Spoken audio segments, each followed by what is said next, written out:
Matt Hardy. Thank you for watching the Gimme A Hull Yeah Wrestling Podcast. Hello and a very warm welcome to the Gimme A Hull Yeah Wrestling Podcast. My name is Ant and I'm joined by the regular host, Tom. And we also have a very special guest today. We are delighted to be joined by Jack McMorrow. For those of you that don't know who Jack is, Jack runs our Facebook page. Yeah, he does everything. He's the social media manager for Gimme A Hull Yeah. It's an extremely special time. An extremely special time when we have Jack on the show. How are you doing, Jack? I'm doing brilliantly. I'm brilliant. Good. Brilliant. Well, we're going to try and record this again and see if it actually works this time. Yeah, we've had a couple of dress rehearsals. A couple of technical issues, as we always do. So let's, first of all, Jack, we'll go for 3 quick-fire questions so we can get to know you a little bit more. What's your favourite wrestling brand at the moment? NXT as it is right now. NXT? Not really the Daniel Bryan era. Cool, rock and roll. So we're going to talk a little bit about NXT tonight, so it'll be awesome to get your input on that. Your favourite wrestler of all time? Steve Austin. Gimme A Hull Yeah. Oh, yeah. Nice one. And Nice your favourite U2 song? Favourite U2 song? Probably Sunday, Blaze Sunday. There we go. We know everything we need to know now about Jack. He goes to church on a Sunday with a beer in one hand, singing Sunday, Bloody Sunday. What? What? What? Rock and roll, let's go with the news, guys. So, first part of news is the reveal of the new US Championship. What do we think, lads? I think it's a bit rubbish. I'm not a fan of it. I think I prefer the classic versions. I even prefer John Cena's spinny version to this one. Really? Yes. Okay. Jack, what do you think, man? It's good and bad. I think it'll grow on me. But my main gripe is the word champion takes up about a third of the front plate. And I'm almost like, that looks stupid. But maybe it'll grow on me. You see, I quite like it. I think it's a really good throwback. I like the gold-winged angel, the eagle, and I think I like the fact that the stars and stripes are much less dominant. I think it looks more like a championship, more in line with like the Intercontinental Championship that they just brought out. Okay. I do like the Art Deco new IC belt, but. Maybe if they made them look a little more similar, that's not really an option now. Because belts usually stick around for about 6-7 years. But yeah, Dom likes his toy belts, though. I do. Yeah, I do. I like I say, I think they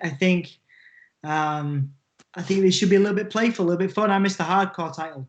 You want a belt with like a mask on or something stupid like that, don't you? Yeah, I do. You know what? I nearly. Part of me really no, you didn't. No, you didn't. Nearly the 500 quid Fiend belt. No way, man. No. I didn't do it, obviously, but I thought about it. You're just Bray Wyatt obsessed. I am. I follow the buzzards. I eat the worlds. The eater of worlds, eh? I eat worlds. What else do I do? I hang out in swamps. Yeah, you've got the whole world in his hands. You have non-matches at WrestleMania? It was a match! There was a 3 count! Oh, it was so good. No, it wasn't. Right. It was so good. Moving on to Kairi Sane. Kairi Sane at the start of the week, she had a lot of reports of her leaving WWE, and then there was rumours that her contract status was complicated. Then there's rumours that she's staying with WWE. It really does sound like a Facebook relationship, guys. Like, you're dating a girl, she's in a relationship, and then it's complicated, and now she's single or she's back in a relationship. What's going on with Kairi Sane? So she wants to be in Japan with her husband. It was a lock, I think, before the lockdown that was what was going to happen, and she was going to finish her time with WWE. I think originally they wanted her to be an ambassador for the NXT arm of Japan, or the development of Japan. Yeah. And that was how she was going to stay with the company. But I think since the lockdown, I think that there was consideration of letting her go, but I believe there's quite a few people on the inside that do see a great deal of value in her. Enough, I think. The latest development, I believe, is that they've offered her some more money to stick around. So, yeah, I guess we'll see what happens. Obviously, she's been on Raw. She's been touring, quote unquote, with the company. Not for a while. Yeah, but I mean, like going to the shows. I mean, yeah, of course, yeah. Showing up to the performances and performance center. Yeah. So, yeah. So we'll see. But yeah, because after this contract status, everyone was a little bit surprised that she turned up on Raw this Monday. Yeah, because she was sort of already written off quite cleanly with the whole Nia Jax injuring her legitimately a couple of times in a row. Jack, what do you think about Kairi Sane, dude? Well, I do think Kairi Sane is a classic example of WWE don't actually know what they're doing with her at the moment, and they banked on her on NXT Japan being a thing. I think that was a very big gamble. Considering New Japan, Old Japan, no. And they wanted her to do the pirate ship at WrestleMania, and obviously that couldn't happen. What a shame, and man. Raymond James. So they don't really know what to do with her. And I think their knee jerk is still to say, well, we'll put her in a match with Becky Lynch. Becky Lynch goes and gets pregnant. And... I feel like that was the best Vince impression I've seen in a long time. The fist to the desk and shaking the desk was... The entire camera just shook as well. It was proper Vince McMahon. You were like proper Vince there. I think it's a real shame about Kairi Sane, because I do think that she's one of sort of the top 5 female wrestlers that they've got in the company. And they've sort of done nothing with her, really. It feels all very lackluster. I mean, I know she was tag team champion, but that felt more about Asuka than about Kairi. It's a real shame, because that insane elbow is insane. Amazing. There'll obviously be people jumping up and down to sign her if she goes. But I think they'll keep it. I think they'll make her stay. I think the amount of money that they've got, obviously with their financials as they are at the moment, I think they've got some more money to spend on keeping talent they believe is there for the long term and valuable for the long term. Well, hopefully in a couple of years' time, we'll get to see that WrestleMania pirate ship entrance. Or who knows? Maybe she won't get a contract, and maybe she'll just wrestle without a contract, much like another WWE wrestler. God, my segues are good today. We are talking about Rey Mysterio, whose contract has run out. He is still wrestling with the company. In fact, he has a match at Extreme Rules in a couple of weeks' time. An eye for an eye. Yeah, I mean, AEW did it first. People say that, but the stipulation wasn't that you have to remove someone's eyeball from their socket. That is the stipulation to this match. I mean, yeah, that's a little weird. I wonder how they're going to do that. But there's been rumors of CGI. There's going to be a stoppage, isn't there? There's going to be a stoppage. Dominic's going to get involved and then turn on his dad or something like that. That's going to be the prevented. There's not going to be an eye actually removed from a face. I don't know. I don't think it's going to be CGI. I don't think WWE would even stoop that low. There's rumors that's what they're doing. Oh, they would. They would. I just think it's madness, and there's no way you can win in a match like that. Like, in terms of whatever you do is going to be disappointing to the audience, isn't it? It's a bit like saying a wrestling match is going to be the greatest wrestling match ever. Oh, they would never do that. No. Well, it puts all this expectation onto a moment, and then you can't get that moment. And if you do it, do you get what I mean? I don't think it's going to happen. I don't think the eye thing is going to happen, guys. No, I agree with you, but isn't that disappointing that it's not going to happen if that's what the stipulation is? What, you're saying it's disappointing that someone's eye isn't going to be removed from their skull? What I'm saying is that's what we're getting told going into the match is going to be the ending of the match, and it takes you back to images of Vader and Stan Hansen. It is not going to happen. Right, he is not going to get his eye removed, or neither of them are going to get their eyes removed from their head. But isn't it weird? Isn't it a weird stipulation? I mean, it is weird, yeah. I mean, we'll see, won't we? We'll see, but then there's also the swamp match and stuff like that. So, I mean, who knows, dude? Yeah, Who they could knows do what's something going to happen? cinematic, and it piques my level of intrigue. But I just think it's really silly booking because whatever happens ends up disappointing. Yeah, A yeah, little of bit course. like the greatest wrestling match ever. It was a wonderful match. It was one of the best matches of this year. However, it's still disappointed because they set up this weird stipulation. Yeah, it's a hype thing, isn't it? WWE are very, very good at hyping stuff and bigging themselves up, and I think that they do that to their detriment sometimes. You know, the hype train is strong, but whether it can remain on track is another matter. What do you think about this match, Jack? Well, it's sort of like a few years ago when they had that Saudi card, the Greatest Royal Rumble, and literally it was just an invitation for everyone to go. No, Yeah. Well, you know, it's the next not gonna- Saudi show, Jack, is going to be called the greatest pay-per-view ever. Yeah, I was surprised. No, The it'll Oil happen. Rumble. It'll Yeah. happen. The greatest pay-per-view of all time. Yeah, it'll happen. Unfortunately, so yeah, I'm excited for it. I'm intrigued by it. I think it'll disappoint, but I'm intrigued by it. I'm intrigued by this whole pay-per-view, to be honest. Oh yeah. There's some good matches on there. The swamp match, particularly, you know. And what else? I mean, the eye for an eye match, of And course. what else? There's a few things, man. No, you Well, just said there's some good matches. I want to hear the card, Dom. If you're gonna say anything there's some else? good matches, I knew that all you was thinking about there, my love, was the Bray Wyatt match. I mean, you know, There's two There's a few matches on it that things. you're intrigued by. what are you intrigued by? Oh, nothing. Both of them, but I don't even know what else is on the card because I don't care enough. Let's move on to something that people do care about, including Jack, I'm sure. NXT, Keith Lee has won the championship over Adam Cole, baby. What did you think of the match, Jack? So good, and the end. It saw the ending coming from miles away, but Well, yeah, I think we all did, didn't we? Well, Yeah, a that leak that doesn't leak help. as well. No, the league didn't help. I mean, it's great for Keith Lee, who has of course been a workhorse for NXT for a long time. Obviously, he's been seen publicly supporting BLM, Black Lives Matter, of course, which is a hot topic at the moment. I think it's a good time for him to be champion. I am quite worried about what's going to. I'm quite worried about what's going to happen to Adam Cole with Shayna Baszler now taping main event matches. Oh, with her friend Bianca Belair. That suggests to me that Adam Cole could potentially be on his way to main event instead of Raw or SmackDown. We'll see what happens. I mean, it could do.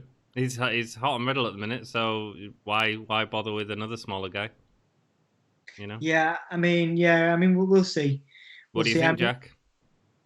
Well, I'm a bit worried that I've heard the rumor that they're bringing up Adam Cole, but the Undisputed Era is staying there. And I was just That makes no sense. Yeah, I mean, maybe I have seen it before where I can't think of many examples where you break up a team and the rest do fine, but Sanity, no. Oh no, definitely not DX. Yeah, I mean it's interesting. I think they'd be stupid to break up the Undisputed Era because they were a really cool faction, and I think WWE is really missing cool factions. Yeah, they've done everything they can do as well in NXT. All of them have done everything they can do possibly. You know how I feel about doing everything you can do. You just write better stories. I know what you're saying in terms of like accolade, I suppose. But one of the exciting things I think is if he was to go to Raw, it'd be him versus the Messiah and his sort of faction. That'd be interesting. Well, yeah, if Undisputed Era come up together, but that's of course a big maybe. But that makes sense, you know. Like, I don't think WWE has enough factions. I think factions are a really exciting way of storytelling and using a story in different ways. Yeah. Well, we'll see. We'll see what happens. Hopefully. I mean, Adam Cole is people talk about Matt Riddle being the next Shawn Michaels. You talk about AJ Styles, whatever. Like, if there's a blueprint for the next Shawn Michaels, it is Adam Cole. Yeah, Yeah. maybe. with a better attitude as well and more experience on the independents. Oh, Most people well, have better attitude than him. not more experience than AJ Styles. I agree with you than Matt Riddle, but AJ Styles, I think, is sort of on the same sort of level of greatness as potentially Adam Cole could be. What did you think about the actual match? Did any of you watch the match? Yeah, I thought it was brilliant. I thought Adam Cole did an incredible job putting over Keith Lee. I mean, the other thing they could do is, of course, rush Keith Lee. What I wouldn't want to happen is for them to rush Keith Lee up now, and obviously have him lose the belt against Karrion Kross or Roderick Strong or something. That's the only way I could imagine the Undisputed Era maintaining a spot in NXT while Adam Cole went up. It would be Roderick Strong taking the lead and then going for the title. But that's my worry, is that Vince McMahon's quite high on Keith Lee as well. So I think he's won the title for a very specific reason, because of a cultural movement that's happening right now, and that's down to Vince McMahon. Yeah, well observed, man. Making that call, rightly or wrongly, because Vince McMahon has all the cultural awareness of an armadillo. I think he's been advised to do that, and I think I think Keith Lee is an incredible shout to be the champion right now. But I mean, we'll see what happens for Adam Cole. I think he has the potential to be on par with Shawn Michaels, and I think going back to Keith Lee, I think Keith Lee will be hailed in decades to come as one of the greatest of all time. I really do. I think it's hard to say. It depends on booking, really. It really does. Yeah, because look at the guys that have gone up from NXT. Shinsuke Nakamura, who's one of the greatest wrestlers in the world, it just stuck in nothingness. Bobby Roode, Well, I don't know. I don't know. Bobby Roode's a good example. Eric Young was a good example. But then if you look at what some people have done with that, I think Drew McIntyre was a good example. He's only done something recently, but for the last year, he was in a bloody tag team with Dolph Ziggler. Yeah, of course, Dolph Ziggler being one of the greatest of all time. But I think that if you look at Aleister Black and what Aleister Black was handed when he first came up, and now I think exactly, Jack. I think he's revamped himself, no pun intended, and I believe there is that potential if you work hard. Even Killian Dane, he's showing. Aleister Black isn't doing anything. Well, he is though. He's going to be. He will. No, you're saying he's going to be, but he's not doing it. We've said that for the last year. He will have a feud with Seth Rollins, and you also have to look at the sort of quote unquote. Not smaller in terms of stature, but like Killian Dane in NXT. He's done nothing. He is doing something. He still has his job, and he's in angles. Right. What do you think, Jack? What do you think about the match? Let's go back onto the match. Sorry, yeah. It's okay. It was a fitting match, and it was. I think my par is a bit skewed because my absolute worst would be that WCW title match. I think it was Slamboree or something. Mm-hmm. No, Slamboree is the TNA. Where Hulk Hogan just lies down. Jeff Jarrett lies down for Hulk Hogan's pin. Right, yeah. So it was obviously much better than that. But I think it's a bit skewed with NXT because we're so used to takeovers being routinely, this was the best one ever. Next one comes along, this was actually quite better than that. So I think almost standard fare for NXT, but that's still quite high praise. Yeah, I think my problem with the match was it felt a little short in terms of what they were doing. And for the moment that this is, because Adam Cole's been a champion for a long time and we've seen a lot of work from him and a lot of incredible matches and feuds with him. Some of WWE's only 5-star Dave Meltzer matches in the last few years, So we've seen some incredible stuff. It didn't feel like they give it long enough. It was about 20 minutes. And it was sort of on TV, and I understand this idea of counter programming to try and steal viewers from AEW, which is a big deal for WWE at the minute. But it also felt like this could have been given 40 minutes at a takeover. Yeah. I mean, like I say, what did you think of the whole thing? You know, Anthony, like in terms of your overall, you know, what do you think is going to happen to Adam Cole? What do you think is going to happen for Keith Lee? And what do you think is the future for you know NXT without, well, not obviously without Adam Cole, but also potentially in the future without Keith Lee? It's very difficult for me to answer, Dom, because I don't really care where they go with it as long as they go somewhere good. Now, if he's to go, I think the Messiah Club, or whatever his group is called, I think that versus Undisputed Era sort of writes itself. But you give me anything as long as it's interesting and engaging, and that's fine, you know. But I don't even know if they know if Adam Cole's re-signed a contract, so he might just disappear into the background until he leaves and goes to be with his partner. Who knows? In AEW, yeah. I mean, it could you know, do. It's up to them and whatever makes them happy, you know. But look at how Britt Baker's portrayed on AEW, and she hasn't got the talent that Adam Cole's got, but she's treated like an absolute star. And you do that to Adam Cole, and wow, do you know what I mean?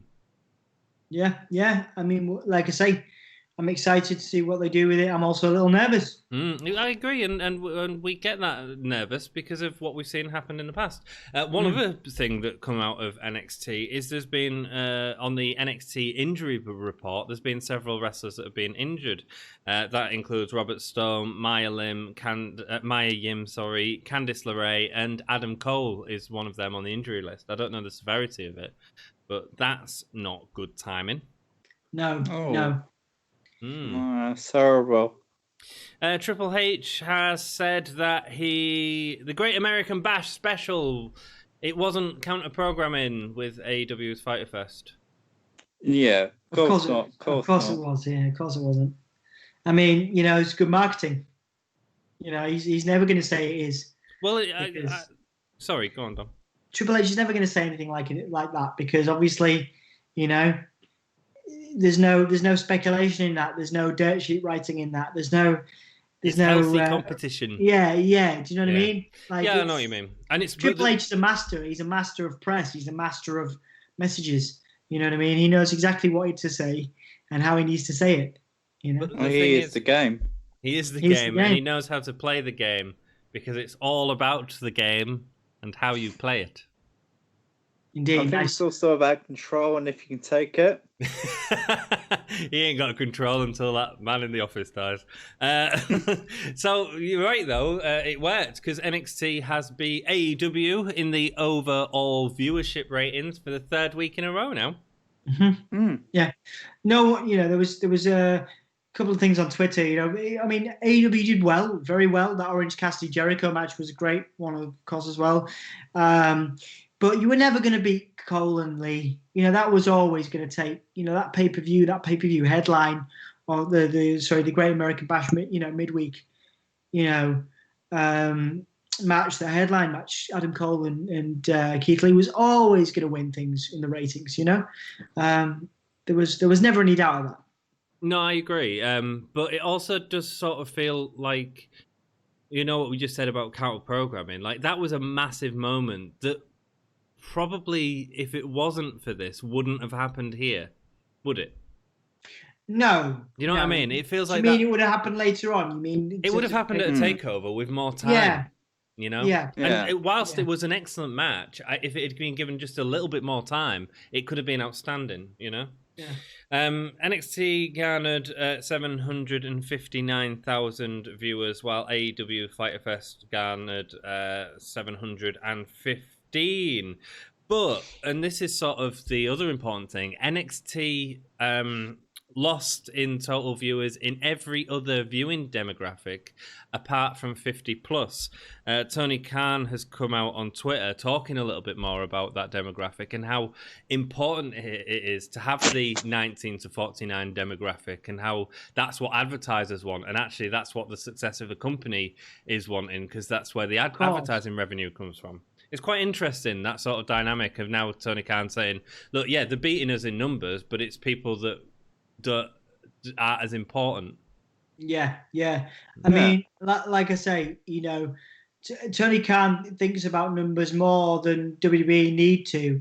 And I mean, that's why Chris Jericho's tweeting. You know, they're desperate to prove that they're winning in the numbers. But I think, from a monetary point of view, which you brought up before we began filming, Anthony, I think the money, the money is with WWE. You know, the money in that core sponsorship. You know, the figures the sponsors need is with WWE. You know, AEW can make all the sort of fuss they want about that over 50 demographic, but the one that matters to sponsors is WWE's, is what WWE has control over, I think. Well, I get what you're saying in terms of WWE being a bigger brand and NXT is only one offshoot of that. So I think that is important because an Extreme Rules pay-per-view is going to get a general amount of sponsorship from them companies anywhere. In terms of what Tony Khan's saying, he's saying that the TV rate, in terms of TV advertising, what they're doing is winning, but then it's a much smaller operation than AEW. Of course, yeah, of course. Than WWE. And AEW is riding a wave in the same way that WCW was. You know, they're riding a wave that in 5 years' time, you know, unless they adapt and evolve, which to their credit they are doing with Cody and the Bucks at the helm, you know, it's got potential. And, you know, I do hate to say this, but AEW has massive potential to be a flash in the pan. You know what I mean? You know. But then I'd say that if this week, because I didn't watch all of NXT because none of it interests me, apart from the Adam Cole match, and I'd say that the Fyter Fest was a way better event. I mean, all of them matches were excellent. The 8-man tag match, did you watch that? No, I didn't see that one. Did you see it, Dom? FTR. Sorry, versus Lucha Bros and Butcher Blade. I did see it. That was phenomenal. Yeah. Those. Sorry, I got mixed up there. The Lucha Bros pulled out an incredible match. I got new respect for the Lucha Bros in that match as well. I don't see them as a particularly great promo team, obviously, but in terms of in-ring action, they're probably two of the best pure athletes in AEW. I think they're the best tag team in the world, personally, and that's just an opinion. But a lot of people. I think people can make all the arguments they want for the Revival or FTR, but was it no flips, just fists? But I think if you can do both, then you've got a winner. And I think the Lucha Bros do both. They can do technical, they can do high flying, they can do hard hitting, hardcore. What Lucha Bros do for me is I cannot think of one tag team with two single stars as talented as. Did you ever? Yeah. If you go back and watch Lucha Underground, dude, the framing of that. So before I ever saw Pentagon in anything else, I saw him in Lucha Underground, and it was the framing and the way they filmed that as like because it was meant to be like a movie. He was huge. He was huge. He was huge. He was made to look huge, but he looks like he's a cruiserweight, isn't he? But he looked larger than life, almost like a Great Khali. I don't know what they did, but in the cameras, he looked insane. And I think that if you, because he was meant to be this kind of monster in Lucha Underground, and I think if you look at that and his overall aura, one of the best all-round competitors of all time. Of all time. Of the moment. You know how I like to get hyperbolic. I know you do. You do. Not quite as good as Heath Slater or Jinder Mahal, of course, but still. Who is? But exactly. But no, Pentagon, man. I really, Anthony, I'm going to find you some clips. Pentagon's amazing, and so is Ray Phoenix. But together, separately, they're incredible. And I can't think of a tag team that's as good individually as they are as a pair as well. No. Maybe Dolph Ziggler and Drew McIntyre. Definitely not. And they weren't really a tag team. I don't consider them a tag team. The only argument I think you could have is potentially the New Day with Kofi and sort of Big E being sort of. But I don't even think it's that close, really. No, I think you're right. I think that's a really interesting debate you brought up. And like I say, guys, post this filming, I'm going to send you guys some clips of Pentagon because it's amazing. Like, I actually thought for a minute that they were two different people, because of the framing and the way that the camera work works in Lucha Underground. What do you think, Jack? You watch much AEW, dude? Yeah, I do actually watch it. Probably not as much as I should, but I do watch it. Oh crap! I just broke my Fitbit. Oh well. No, Oh well, screw it. all right. But I do watch it. But yeah, I did watch back at York St John Uni represent. Represent. I did watch a bit of Lucha Underground. Was it Lucha Underground? Man, was it even around then? I mean, maybe, There was something cruiserweight from Mexico. maybe, but I watched in about 2009. yeah, I was trying not to do my dissertation. yeah. Well, regardless, I'll send you both some clips because there's some incredible. Some of the greatest wrestling of the last decade was in Lucha Underground. And speaking of sending us clips, we are doing a watch-along tomorrow night with a Wrestler Story, our good friends from across the ocean. If you go onto our Twitter right now, you will be able to vote on what matches we are watching from New Japan Pro Wrestling. So join us tomorrow night for that, if you can. It's going to be good fun, and you can vote on what matches you want us to watch. Staying on with AEW. You're voting. There we go. As soon as the video live comes voting, guys. Live voting. Cool. So let's talk a little bit about the FTW Championship. That's very interesting. So Taz brought it out and handed it to Brian Cage as part of Fight Fest. Yeah. So that was never a belt owned by. It was never owned by ECW, and it was never. So thusly, it was never owned by WWE. It was owned by Taz, and it has been owned by Taz the whole time. It has, of course, changed hands. Sabu was one of the title holders. But yeah, it's always been in the possession and the ownership of Taz, so Taz can do what he likes with it. And he likes, obviously, to give it to Brian Cage, and I believe it could become a fixture. I think it's the perfect title for someone like Darby Allin to hold. Okay, that's good. Someone like that, if Taz chooses, of course, to do that because it's his possession. But he's put it out into the company now, so he's giving it to Brian Cage. So yeah, I think it's like the $1 Million Championship in WWE. It was never a fully sanctioned title. It was, of course, always owned by the $1 Million Man. I think, and my concern is that it's a stopgap because John Moxley will not be able to compete for the next few weeks to months. Why? Because of Steve Corino virus. Yeah, but he's fighting next week. Well, he's fighting at Fight for I've the just read he's got the all clear. He's had the all clear a couple of times. Renee Young had it, but it's been 2 weeks since she's had it, so that's why he wasn't able to headline Fyter Fest, and they've got him headlining what they're now calling Fight for the Fallen next week. I don't know whether that's happening. Okay. So I think the belt might be a little stopgap for that. I mean, whether we see it beyond Fight for the Fallen it'll be interesting. The belt, I mean, but it's cool. It's like a hardcore belt for the AEW. Well, that'd be cool. That'd be really cool if it was the hardcore belt, and with sort of Taz's lineage and Sabu's lineage and all that. That'd be an excellent hardcore belt. It would. Yes, it would. Yeah, and Darby Allin's a great guy for that. Darby Allin, there's Joey Janela. Joey Janela. The Lance Archer match was really good. Yeah, it was. Joey Janela's great, and also can I just shout out one of my favorite tag teams at the moment is Joey Janela and Sonny Kiss. Brilliant. It's just so much fun. Great dynamic. So much fun. Absolutely. Yeah, Joey's great. Have you seen these? He did like a promo. That's one thing AEW are really good at.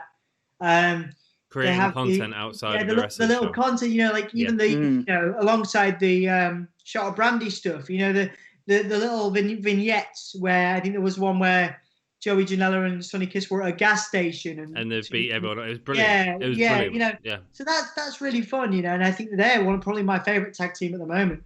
But yeah, anyway, so Joey. I think AEW are doing everything right. I think you make a lot of comparisons to WCW, but I do make a lot. I think the difference is, and I can see what you're saying because they've got a load of ex-WWE guys in there. The difference is the guys that they've got are current guys that WWE didn't do enough with, and as fans. We wanted to see them do more. You talk about Sean Spears, who was excellent in NXT. His feud with Bobby Roode at one point was one of the hottest things that never even paid off. Of course. You look at a guy like Brody Lee, who's doing some wonderful work in AEW. And that's a big difference between WCW and AEW, because WCW had Hogan, who was sort of nearing the end of his career, Macho, who was nearing the end of his career. You know what I mean? Yeah, and Brett. but then of course, But then, of course, people are now clamoring for Sting in AEW. So there's a danger of them repeating the same thing, jumping the shark, whatever. As long as I Repeating can keep giving these incredible matches, I think they'll be okay. But yeah, going back to the quickly to the FTW title, Joey Janela, Darby Allin, trying to think of another example of somebody that would be good to have it. Even I don't know if it's a swear word at the moment. Even if someone like Jimmy Havoc, I'm not saying definitely Jimmy Havoc, of course, with his current That's situation. not happening, yeah. Sammy Guevara. There's all Sammy sorts of Guevara, stuff, maybe, of course. That's Last exciting. year, Jimmy. But not now. anymore, unfortunately. We'll see what happens, of course. Yeah, of course. Moving on, if that's okay with everyone. Quick shout out to the Puppy Battle Royale that AEW did. Lots of good fun there. And a really nice way of promoting the rescue centers of dogs in America. I enjoyed it. Yeah, very worthy. I struggled to see the point in that. And then you sort of elaborated on the fact they were doing a lot for for dogs in America, but also rescue dogs, rescue dogs, and then also, of course, you had the was it somebody had named all the dogs after? So it was a fan of basically the puppy had a litter, and she named all of the dogs after wrestlers in AEW, and they were the wrestlers that were competing as part of these 2 battle royals. Nice, yeah. You see, that's lovely, isn't it? It was funny as well because it was all sort of molesting the referee. It was a chew toy referee. Yeah, biting and chewing the referee. Yeah, it was fun. Did you see it, Jack? I did, and I did think initially I had horror images of, oh no, because remember there was a cage Hell in a Cell match in '99 with Big Boss Man.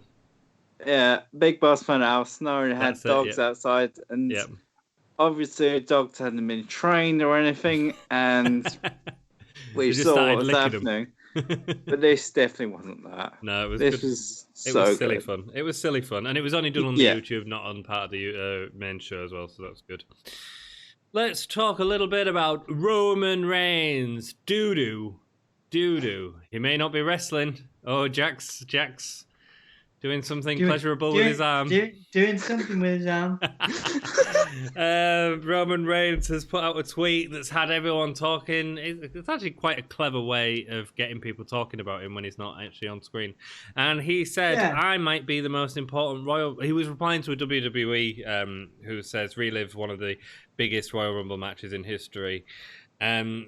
Roman Reigns replied, I might be the most important Royal Rumble competitor of all time. Before you start complaining, just think about the last 5 years. I mean, again, drumming up publicity. Roman Reigns he's part of the machine. He knows exactly how to work social media. And I think this is a prime example of it. I think he's got quite a good point.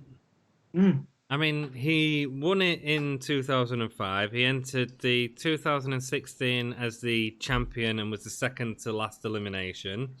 It was the last elimination in 2017. Was that when Shinsuke went over? No, was it 2018? 17 was Randy Orton, wasn't it? That's it. But it was Roman Reigns and Randy Orton. The year after was Shinsuke and Roman Reigns, and then this year he had a year out with leukemia in 2019, and then this year was Roman Reigns and Edge. I actually do think they're using him very. It's interesting because we all expect Roman Reigns to win the Royal Rumble. Like every year, there's rumors of that, and actually WWE are doing quite a clever thing in using him to really put over that last guy at the end. Yeah. I think he's a great performer. He's obviously again a great student of the game and a definite part of the WWE machine. And like I say, one of the most adept at the moment in working social media or working a crowd on social media. So if you was to put money on someone winning the Royal Rumble next year, this goes to both of you. Who would you put money on? Roman Reigns. Roman Reigns. I'd say Roman Reigns. I think your safest money is Roman Reigns every year. Yeah. You know what I mean? Because one year he will. He will. But I'd like to see Keith Lee win too. Adam Cole. baby. Let's talk about a former Royal Rumble winner, Shawn Michaels. Vince McMahon thinks that someone's very similar to him. Indeed, Matt Riddle. Of He course. liked his foot promo. Yeah, of course he did. Of course he did. I mean, Matt Riddle, of course, has come under fire for various reasons recently. He's come back on social media to dispute those claims that were made against him. Yeah, I'll talk a little bit about that in a minute. But yeah, go on about Matt Riddle and Vince. I think that this social media storm against Riddle will die down, rightly or wrongly, over the next couple of months, and I think that Riddle will take his Vince McMahon curated spot at the top of a card before the end of the year. Obviously, he's on SmackDown, which suggests he could be a challenger for The Fiend or Braun Strowman. The Fiend doesn't have the belt, just saying. He will do soon. And have it taken off in Biotis. Continue.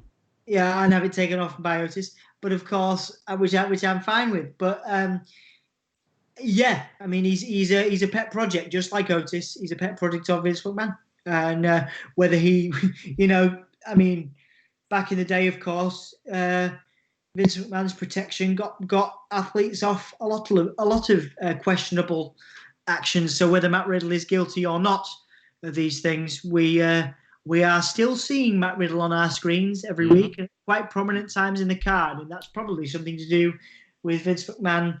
Unlike other performers, yeah, that's unlike other performers. So when you look at it like that, there's Punk. Well, of course, Punk is an example. Velveteen Dream is another one. So I mean, there of course, it's a dangerous time to be putting certain people on the screens, and I would have said it was a very dangerous time to be putting Matt Riddle so prominently up your card. But there he is, and that's because Vince McMahon sees so much of Shawn Michaels or in Matt Riddle, and you have to wonder, Anthony. No disrespect, of course, to Shawn Michaels these days, or of course his legacy, but you have to wonder how much Vince McMahon would have protected talent like Shawn Michaels from. Oh, indeed, man, indeed. Well, look at the pay-per-view we was watching, and I was shocked from that Birmingham one, and I was like, he's touching a girl younger than should be. He's got his head in her breasts, and that's wrong. Yeah, of course. So I mean, there's definitely some. Matt Riddle came out with his statement, which is, of course, I think WWE by numbers. I think the way that that's very much somebody almost scripting that for him. Well, the interesting thing about the statement, in fact, let's move on let's go to the statement in a second. Jack, what are your opinions on Matt Riddle as the next Shawn Michaels? Well, whenever I hear the next Shawn Michaels again, not to put on his legacy or anything like that, because he has earned a great legacy, but I can never get the image of the bloke who was, I can't think of a good way to say it, but he was awful backstage and in the 80s and 90s, and I always think of that first, but do you? That's then interesting. I think, well, that's actually quite a compliment, because he's had basically two very exceptional careers, minus his last match in Saudi Arabia. Yeah, I'm a bit annoyed that he went out on that one. I think we all are. I don't think he even counts it. No. So I mean, like I say, you're right, man. I mean, Shawn Michaels, but then should we be judging people on their past actions, which is a whole, that's a whole different conversation. It's a whole topic based on recent things. Should we judge people on the things that they've done in the past? So, here's why I think this is all just it's just non-news. Is because we've heard it too many times in the past. We heard it last year about Ricochet. Ricochet was the next big thing, and where is he now? Anyone? Main event? Well, he has just had a 24 documentary done about him, to be fair. But do you know what I mean? He was the next big thing, and it's just he falls out of favor with it so quickly. It feels a bit like no news, because it just happens all the time. In terms of the sexual abuse allegations against Matt Riddle, one of the things that's come out, so he has made a statement this week. about how there was no sexual abuse, but he was actually in an affair with a woman on his wife. That's a hard thing to come out. Well, they've talked about it as well. He discussed it, didn't he, with his wife, and he said that in the statement. Yeah, but it's still not a nice thing to be. It's not nice to have to bring it all up. It's not nice that any of this is happening. It doesn't reflect well on him either. I don't think from a publicity standpoint. Well, no, I think it reflects. To be honest, I think it reflects very well on him. What that he had an affair on his wife? That reflects well on him. That he was honest about it and he discussed it, dude. I think that's what you got to remember is that people. There are that happens a lot in everyday life, and I think because he's in the public eye, I think he's under more scrutiny. And he discussed it with his wife. Remember that was the key thing, and that's what I think separates the situation from others. He did discuss it with his wife. But having an affair on his wife isn't a good thing. Well, no, dude, but it depends. No, but at least he discussed it with his wife, and his wife has forgiven him and talked it out, and obviously not to be able to bring that up is hard, And I think he has to bring it up because he can't deny that he hasn't had sexual relations with this woman, and that's all going to come up as part of the continuing actions that happen with regards to this case directly. You know what I mean? Yeah, but I mean, I think, like I say, I respect that he was honest about it. But again, it's how honest he is being, because of course, because we don't know the full story of it, and that's part of the issue as well, isn't it? It's weird. Weird times. Let's move on from all that nastiness. Let's talk a little bit about Stu Bennett, former Wade Barrett in WWE. He's been talking a little bit about NXT UK, and he's been talking to 411 Mania in an interview with them. And he's been talking about how the NXT UK has not helped the wrestling scene within the UK, saying that certain wrestlers have benefited from it, but several promotions have not. Yeah. I agree. It's an astute observation, isn't it? I think it has negatively affected the British wrestling scene. Absolutely. It has. Which is weird. There's not as many... It doesn't feel like there's as many big shows going on. Progress don't seem to be doing as well without them names that they sort of had for a long time. Yeah, man. I mean, obviously, it is going to affect the independent scene. Wade Barrett is he's a good spokesperson potentially, or Stu Bennett. But he doesn't live in the UK anymore. He's doing commentary on NWA, isn't he? Yeah, he's a movie star now. I think he can comment, of course, but he doesn't fully understand the extent of how it's affecting the British UK scene because he's not. Well, I don't know. He's probably got a lot of contacts within the UK scene that he's still talking to. Yeah, and they're talking about how it's and so I think he's got an expert opinion on it, if you like, or an inside opinion. An inside opinion. I wouldn't say an expert opinion, but yeah. Cool. WWE, this is one for you, Jack, because you had tickets for SummerSlam booked, yeah? Yeah, so I very much did. I almost cried. I bet you did, man. It is devastating, and I think what is devastating about it is how long he likes to leave it until there's actually any decision made. Yeah, I was even speaking to the people I bought the tickets from, and even they were like, he's cutting it very fine. Right. Well, he did exactly the same with WrestleMania. I know that was at the start of the pandemic. Yes. Yeah. And then apparently they're still hoping to hold SummerSlam at the TD Garden in Boston. Yeah. It's not happening, is it? It's especially because I can't remember his name now, but I think it's Marty Walsh, the mayor of Boston, said, no way, we're not giving permits out to do a live event before Labor Day. And well, we've seen how when WWE have a long-term thing, they can't bother with it. So they might say, oh no, forget this, roll it into Survivor Series or the Rumble or even Mania next year. Yeah. I think it's going to be in the Performance Center. I think WWE are expecting. I read that they're expecting earliest September, late September for fans. They've come out today about August. They're hoping for it today. I read early to late September, It but ain't happening see. in August or September. Let's be No. blunt. Like America, coronavirus cases are rising and rising by the day, and they haven't even hit a peak yet in terms of number of cases. So how can they even be considering? I mean, we're in a position where our peak was how long ago? 2.5 months ago. And could you? Was that about right? Our peak 3 months ago. 2.5 years, about end of May, start of June, I think. Can you imagine having a wrestling event with fans next week in the UK?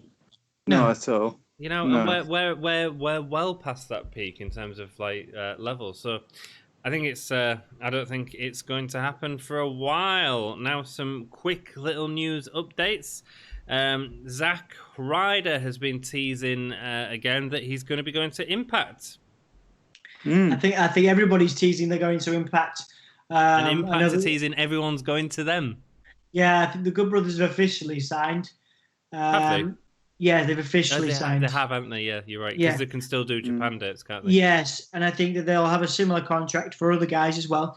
Deonna Purrazzo is with Impact on the proviso that she can go and work for other people as well. Yep. Yeah, which I think is great for a guy like Zack Ryder. So yeah, we could see him there, and then we could see him there again in 3 months' time. But he doesn't have to be there every week. The same could go for Eric Young and EC3. I think they're all going to show up in Impact. Whether they're there as full-time members or not is another matter. Same thing. I think Heath Slater is going to come back to Team with Rhino, but I don't think he'll be. I don't think it'll be a full-time thing. I don't think it'll be a full-time gig. I don't think they'll be on TV every week. What do you think, Jack? Do you think all these this round of recent releases all going to Impact is a good thing for the company, or? I do see that it's almost inevitable that they'll have to give most the ability to go wrestle for them and New Japan or someone else. Ring of Honor, other things, yeah. I think that's why a lot of people are looking at Impact, because they can do so much within the independent scene.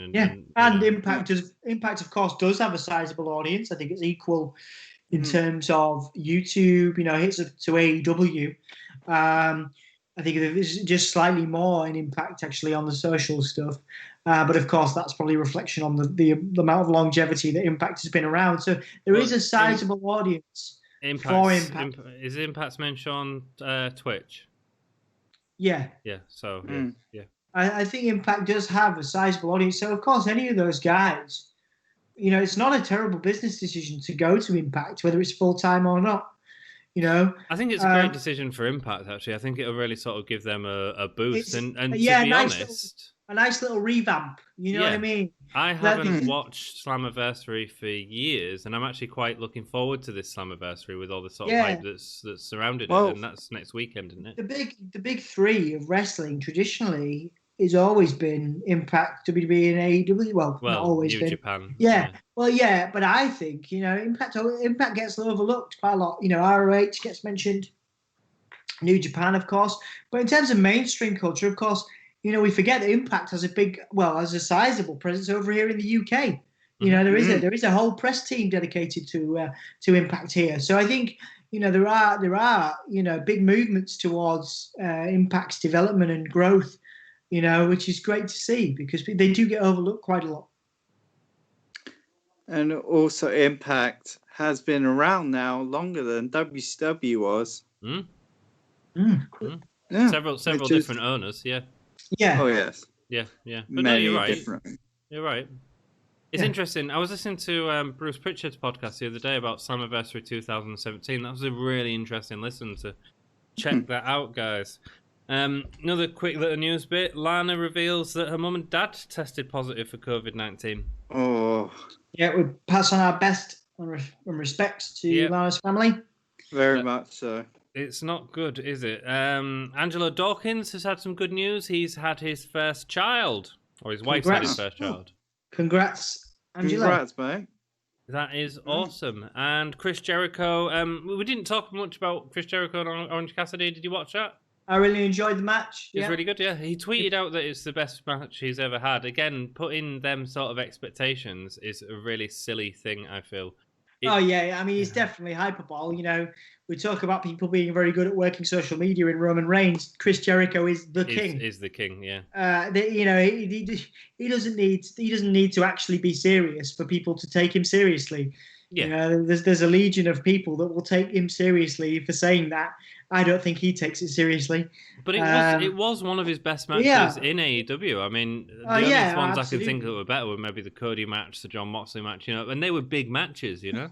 Yeah, absolutely. You know, like I say, I think he's had better matches with other people. But Orange Cassidy, of course, the big thing for him is that we can see that he can go in a program regularly, because our concern, particularly your concern, I think, Anthony, when we were looking at the sort of the early weeks of AEW, was your concern for the longevity of Orange Cassidy as a gimmick in a story. If they were to, what AEW dealt with him perfectly, because what they did is they give us tiny bits of him and just enough for us to go, hey, yeah, that's a good laugh.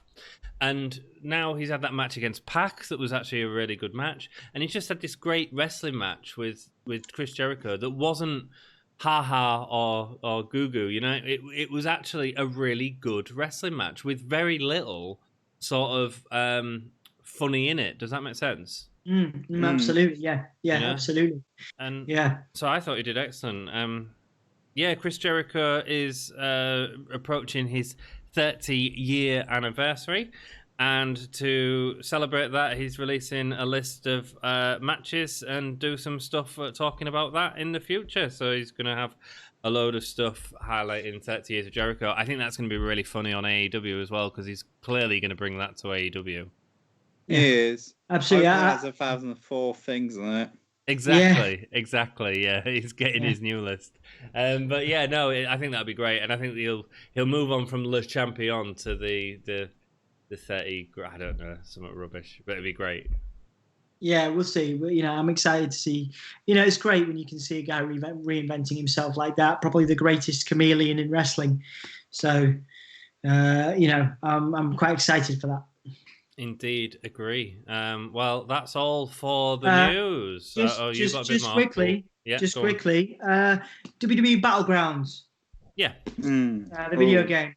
There's been a new trailer come out this week, obviously replacing the 2K21 that would have been coming out this year. A little bit more like sort of a silly kind of quote unquote silly, kind of like a WWE Legends type vibe. All Stars, yeah. Yeah, All Stars. I think it's very similar to the mobile game. I won't be investing in it personally. But it's not really my cup of tea. The Fiend's in it though, dude. Yeah, it's not really my cup of tea. I don't like that style of game. I actually do prefer 2K, and I would have probably, call me a mug if you want, I would have probably paid for a 2K21 this year. Would you have paid for a 2K21 if it was as glitchy as 2K20? Probably. I really like annoying people online now. Oh, you are so annoying. That's my new thing.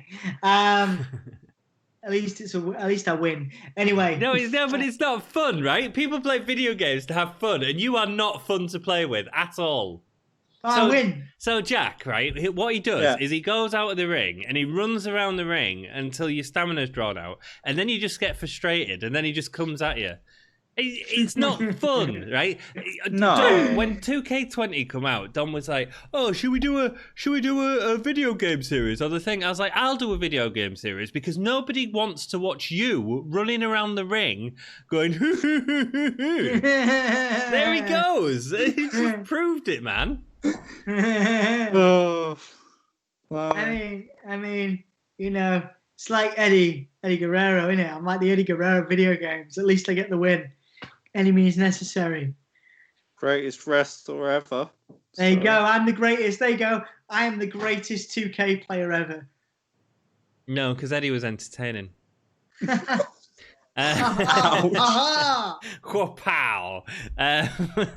Awesome. Well, that's I'm looking forward to it. Jack, do you play the video games, dude?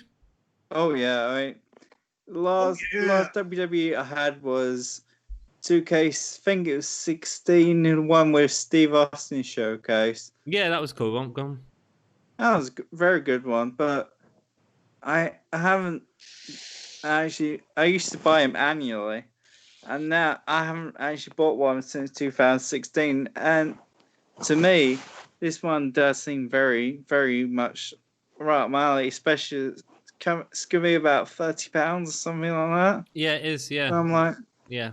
yeah, I can see myself getting it. I'm excited to try it because I'm a bit burnt out by the 2K series. So having something which is a bit similar to NBA Playground, which is another game that 2K made, that actually gets a lot of praise for being a wildly entertaining game. So I can't wait to... I'll come round and play it with you and probably beat you on that as well. You never beat me on any 2K. I have done. I have done many once times. Once or twice, dude. Who wins many more times. games? Who wins many more times? games? Me. Who wins? Me. Shut up. You would Me. now because I don't play it. I grew up. Cool, Jack. Thank you, mate. You're a legend. Thank you for everything you do for us. Dom, do you want to ask Jack a few questions so our listeners can get to know him a little bit more? So, Jack, tell me a little bit about your love affair with Boston, Massachusetts. Of course, the last time we saw each other was in America when I was working over there, and you were over there as well. So, tell me how that came about, because you're a huge fan of the city, the location, and tell me about your love affair with Boston. Well, for such deep love, it's got such a stupid start. Basically, since it began, I've been watching Family Guy, which is of course, just outside Boston, Rhode Island. So you get the Patriots in there, and because I've been working cinema for so long, there's only really two things on when you get home from that, and that's either wrestling or the NFL. So I gravitated towards the NFL as well. And then I live on a hill, and one day, a few years ago now, I was coming back from getting something from the shops, and I wasn't really looking where I was going. I was playing my iPod. I tripped and fell a bit. So that night, it was hard to sleep. So, as normal people do, I applied for a master's in US history. I ended up just getting it. Pretty weird. And then I was like, right, well, I better come with who's my favorite president. Kennedy. Kennedy! Mr. Kennedy. So, then I read like a few biographies of him, and I was like, okay, I can bluff my way through this now. and he's from Boston. I was about to say he's from America. Well, yeah. But he's from he's near to Boston. So I was like, oh yeah, okay, we can do this. Yeah, and that's good. So that's good. You also go quite far back with me. We went to university together in York. Yes. How did you end up in York, man? What made you go to YSJ for all of its wonderful quote unquote things? Wonderful things. We were the radio society, right? That was it. Yes, we were. Yeah. Well, Wow. it was quite simple. As soon as I heard of Pound of Pint Night, I was there. No, it was mainly because one day in my sixth form down here in London, they said, "Oh, here are loads of prospectuses to take home with you," and they weighed quite a lot. Yeah, right. That night, one of my friends, he started going through his prospectuses and went, "This one university, York St. John, looks good for film and TV." So I was like, right, I'm bored. Yeah, I'm going to that one. And then he never went. Whoops. Yeah. Yeah. Yeah. So They discontinued that film and TV course pretty quickly after we finished. Yeah. Why did you do a film and TV course? Oh yeah. I didn't realise you'd done that. I have a degree in film and television. Oh dear. So why are you no good on this podcast? Ouch. It's a matter of opinion. Well, you've been doing theatre for however many. Oh, burn! You know. You work. Big burn. Your day job is theatre. You should be better as well. One day we'll have another 10 subscribers. It's all good. Yeah. One day we'll demonstrate our theatrical mastery together by you dragging me across another floor. Oh yeah, we did that once at college. Jack, it's been an absolute pleasure having you on the podcast. Thank you not just Likewise. for joining us today, but thank you for all of the wonderful work that you do for Gimme A Hull Yeah. Certainly the unsung hero of Gimme A Hull Yeah, and really sort of engaging with our audience on Facebook. So if you are watching this video, go like us on Facebook and send Jack some love. He's normally lurking around in the comments below. He's in the boiler room. He is. He's in the boiler room of our Facebook page. He's the mankind of Gimme A Hull Yeah. That's been awesome. Thank you so much for joining me, Jack and Dom. You guys rock. Until next, take us out, Dom, please. Yeah. Until next time, everybody, give me a whole year on one. I'm gonna count us down. I always do this, and I always mess it up. It's always awful. Right. All right. So we're gonna do whole year after 3. 3, 2, 1. Give me a hull yeah! Give me a hull yeah! We'd say give me a hull yeah, don't we? That was better than you. You've just what? What? Until next time. Thanks, guys. This is Broken Matt Hardy. Thank you for watching the Gimme A Hull Yeah Wrestling Podcast.